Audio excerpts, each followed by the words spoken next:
at the Emirates Music Association podcast, we will bring you local innovators from around the Emirates. Come and listen to them tell stories, share experiences, and divulge you with their knowledge from within the industry. This is house music. Through education, inspiration, and motivation, we aim to create an awareness and appreciation for the artistry related to electronic music. Your house. Hello and welcome to the 5th E.M.A podcast with me, Paul Walker, aka SL4. On this week's podcast, we have head honcho of E.M.A Music, Tobie Allen. E.M.A provides local and regional artists with promotion, management and consultation services.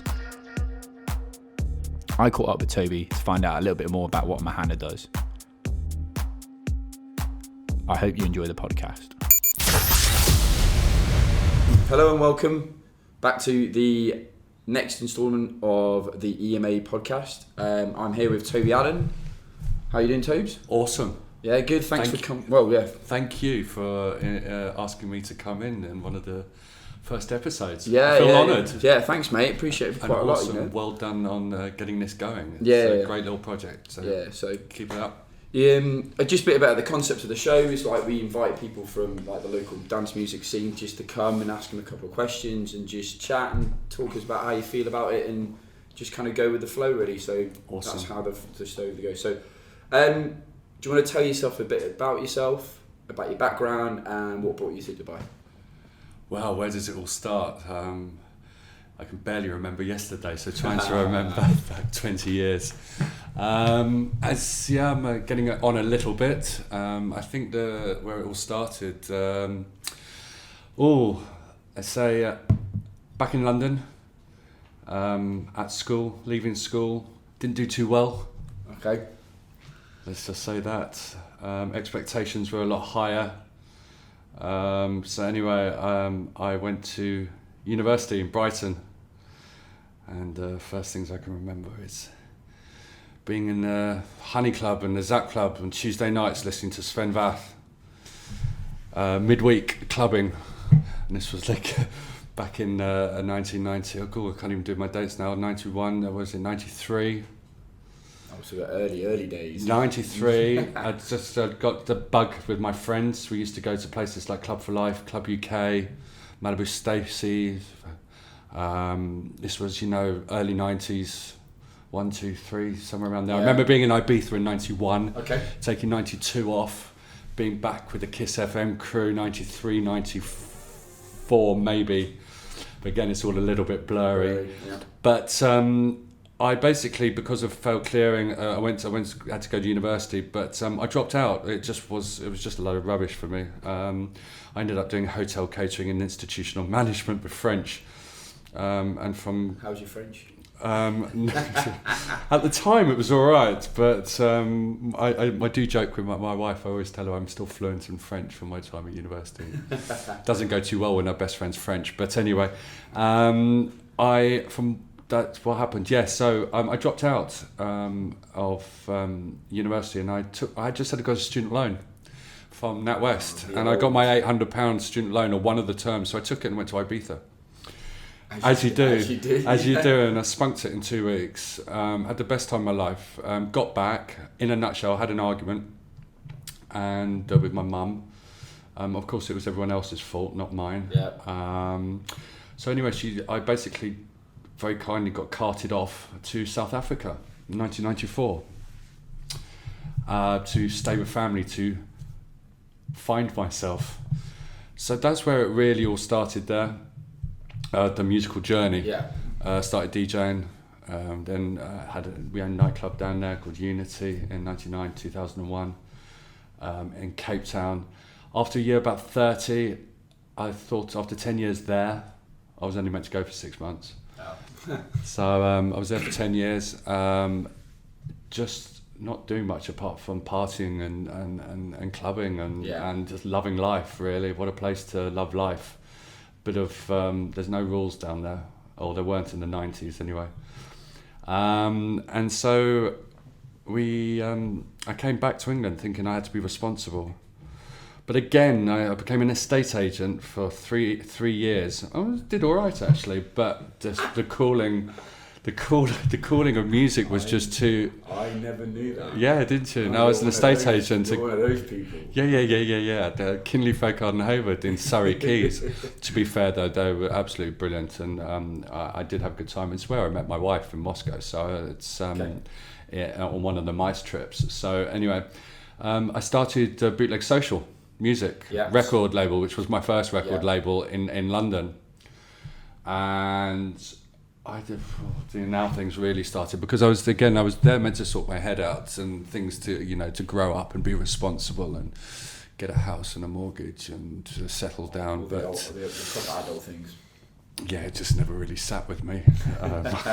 I was too, in my eyes at the time, I was enjoying myself too much, which later came and bit me on my backside at a later date. But anyway, that's another story. So yeah, I started Bootleg Social, and from there, got a really good bunch of guys that supported the cause. It initially started for all the South African expats, so we did like boat parties, and we were doing back rooms at Pasha and Ministry and Egg back then, and to be again in Clapham. We were based down in southwest London, in Wimbledon, at Barcia, and there was many places, the Fridge. Anyway, I started working with the owners of Damien Gell and Lock and Load lot and the Gallery lot, and used to support them. Just for like people that aren't probably well versed in London, these are all quite famous clubs, institutions. Let's say Lock and Load, they took the Gallery concert and they took it to the Friday at Ministry of Sound. They did many. They did the Ali Pali. They did SW4 Festival. They still do. Main things now. Yes. The business has evolved with different people who were back then. So more exposure into the music industry, and getting, I think, wrapped up in it too much. So basically, when from my time of learning the game in London, the wife, which wasn't the wife at the time, left the UK and went to Palestine. I went to Palestine for a bit.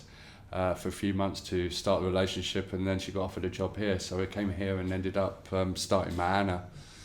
On the back of all the knowledge, hopefully, and the experience that we had in London and South Africa. So I put it all together and created a record label here, a platform for artists, a collective record label to release some albums and put some electronic artists on the map. So that's why I started it. Mana, for those who don't know, means together, or as is or with us in Arabic. So I was just trying to get people together, to give them that platform, and that's how Mana started here. It's nice that I blended, because that was actually going to be my second question. Is about like you've been the owner of Mahana and being a music and PR marketing company. What do you actually do? Because some people might not understand it, and part of the podcast is about talking about educating and giving people information about what people do in the music industry. That's amazing. That's awesome that you're doing that, and it sort of aligns with the same ethos that we're trying to do in Mana now. We got a little bit lost with the making money on Mana as a record label, so to speak. But due to the time here and getting to know a few people, there was a platform. People kept asking, like, can you can I have an introduction here? Of course, can you put us in front of because we were working with Sony Music with Mike and the guys there to can you pitch our music for them? So no problem, introduction there, and because of Mana, we got some press, so can have an introduction to whether it be Gulf News or the radio station, whatever it be. And I literally was just like, I can help these guys here, and there's no one really giving artists a platform to push their music. So they're all doing the music producing. They're getting helps with tutorials how to make the music, but no one's really helping them with the business side of music. The stuff like I've said this many times in the last couple of weeks, musicians are creative. I mean, let's be honest with you. Some of them take drugs, they smoke, they're up till 4 o'clock in the morning, they drink. They're introverted, they're weird, they're creative. Yeah. They're all these beautiful things, and they express their emotions through music. Yeah. They don't want to start talking Excel sheets, PRS publishing. They don't. It's not a skill set they possess. Exactly. They're creative, so they make music. So what I did was trying to just create this platform, whether it be licensing or giving positioning with the DSPs, which is digital sales platforms like Spotify, Apple, and Garmin, the main ones here, helping them get positioning on there. Kind of be like a one-stop shop, really. Well, that's the end goal, because we're not quite there yet. So being a record label, we're a PR agency. I've just got a distribution platform now, so we can now actually distribute our own music to the platforms. Brilliant. So if you want to start your own record label, like if you're on CD Baby or DistroKid or TuneCore, and you want to have more control of your music and have more control of your marketing and your destiny, and retain 90 to 100% of your royalties through them. Yeah, of course. We can distribute them. Yeah. We can PR you. We can retail licensing. We can try and position you on DSPs. Yeah. Publishing's the last stop in the shop. But that's a whole different ball game. So that's what we're trying to do at E.M.A, and I have an awesome team that understand the vision and they talk the language of musicians. Yeah.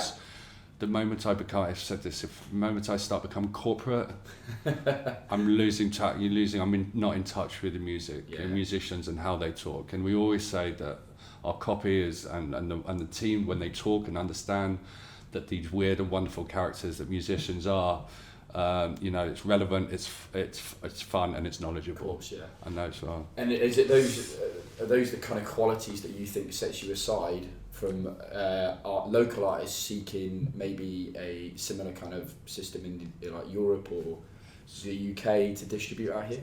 Say that. So I did just explain that a little bit. So in terms of like what Mahana does, yes, you kind of described it a little bit. Yeah. Is there another company that does a similar? I've just found, well, I was told by like MEPRA, which is Middle East PR Association, that no one was doing it, but I do know that the others are doing. There are record labels that have PR arms. Mm-hmm. I also know that there are agencies that are looking after music entities here. Yeah. But my question is, are they musicians? So that's and so yeah. I really feel that the team that I have a real vested and valid and fun interest in music. We don't just do electronica because of the nature of the job now. I mean, my history is obviously electronica, my love is electronica, and it probably will always be, but because of the nature of the job, we're covering bands, synthwave even, the pop and rap and all sorts of things, but helping Middle Eastern artists, inbound and outbound. Yeah, and you kind of touched on it, but the passion that you've said for it about what sets you apart from other people is obviously the people that you have working for you and the team and the infrastructure that you've built. We're all musicians. Yeah. I'm not saying others aren't. I just don't know many others. I know of one other agency that's helping musicians. But whether they specialise across the MENA region, whether they have a list, we do Arabic, French, English, Hindi. Brilliant. Within the region. We service 14 countries in the MENA region, and we're also doing campaigns recently in Japan, Canada, Spain. We're just doing at the moment, and looking to UK and Australia and things. Very international. It's because I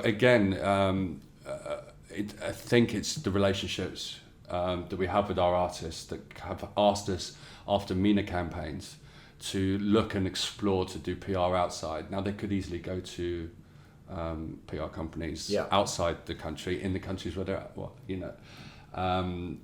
but to hear it firsthand, saying we have a relationship, you get us, you understand what we're looking for, we're willing to give you a go, and that's humbling, really humbling, and a very big learning curve at the same time. Yeah, so. Good. And I mean, the next question leading into is like you mentioned about publishing being the next step. Is that the next step for Mahana? No, that's future plans? There's a long-term goal. My just like you, my main thing is about education. So if you think about PR and Mahana, we look after the signed artist. Yeah. You have a product. You're either an independent artist or you're signed or you're with a major. You have a product. I have a product. Yeah. We can talk and we can look after and help each other, or I hope to. Trying to talk about what can we do for you. I thought about a couple of months ago, like, well, what am I doing about the Unsigned guys? You know, what about all the kids? You know, 18 years old, 17-year-olds. So what's really at my core, me, my motivation is to start a course. Okay. Doing some music business course, easy stuff for people to read. You know, helping kids in some schools. Brilliant. We provide free ebooks. Obviously, I've got my weekly blog, which is all how-tos, tips, interviews, things like that, which you can find on the website.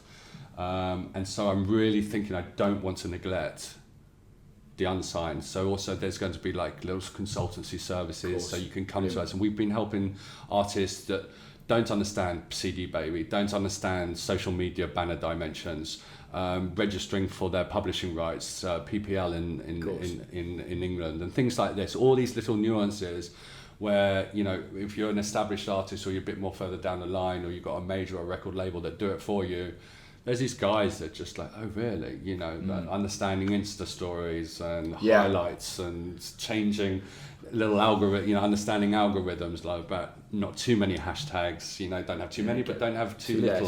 Don't repeat the hashtags because it seems a spam and thing. Just all these little things that we're constantly learning as a team. Yeah.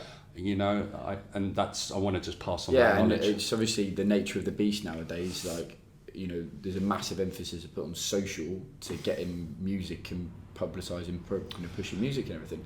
And that's the, you know, if you don't know it, you don't, and you need to know it, and that's then it, you know, the way it works now, isn't it? It's two sides with PR. I call it new school and old school. Right. But it's so they're just as important. Yeah. You know, you've got your old school, which is your print media. Yeah. Then you've got your online media, you've got your radio, TV if you're lucky. Yeah. Bloggers, etc. And then you've got your new wave. You've got your social media, and then on top of that, media buying. You know, and things like that. So, but what we do is we combine the two, and try and get you heard and get the maximum, maximize the coverage that you deserve. You know, from all the hard work. Blanket it. We just really understand that, you know, the effort and the amount of times you go over loops. 4:00 in the morning, you just can't be bothered anymore. But you know, you're doing it for a passion, and so we try and get that back. Brilliant. Okay, next question is, these are the kind of questions that we're going to ask all our guests on the show and everything. So it's a theory of mine. I've asked our previous guest Adam about it. Cotier. Everyone's favourite song will change every day. You know, you'll hear it on the radio and stuff. But what would always be your second go-to song? Bassheads. Is there anybody out there? Deconstruction, 1991. Nice. So, and there'll be a link to that, and so people can find that and everything. Brilliant. Just class. Yeah. There's a toss-up as well, with What You Dreamed Of on Bedrock. Nice. So. And then the last segment is just some quick-fire questions. So I just want you to give us an instant answer. Is this where I get myself into trouble? Hopefully people stumble a little bit. So, what's the best club you've played at or would like to play at? Played at Cream, Ibiza. Brilliant. Amnesia. Nice. What was the best festival you played at or would have liked to have played at? Snow Bombing, Meyerhofen. Yeah. Did that. We promoted there 5 years, got to play there the last couple. Excellent. And then the last one we say is, who's the artist you would like to work with the most or haven't worked with yet? Oh, it'd have to be one of the old school. I can't, you know, the old school lot. Todd Terry. Right, the original house. The original house crew, David Morales. Someone like that, one of those. Brilliant. Right, well, Tobie, great. Thanks for your time. Thanks for coming on the show. I've learned a little bit more about Mahana and that kind of like the process that goes into all that as well. So hopefully the listeners have as well. I really appreciate you having me, and good luck with everything. Anytime. Awesome. Cheers. Thanks very much. Take care. Bye. So that was this week's E.M.A podcast with Tobie Allen. Thanks very much, Tobie, for joining us on the E.M.A podcast. Next week on the E.M.A podcast, we have a couple DJ duo, J-Mac and Cad. They will be bringing us an exclusive guest mix, so stay tuned for next week.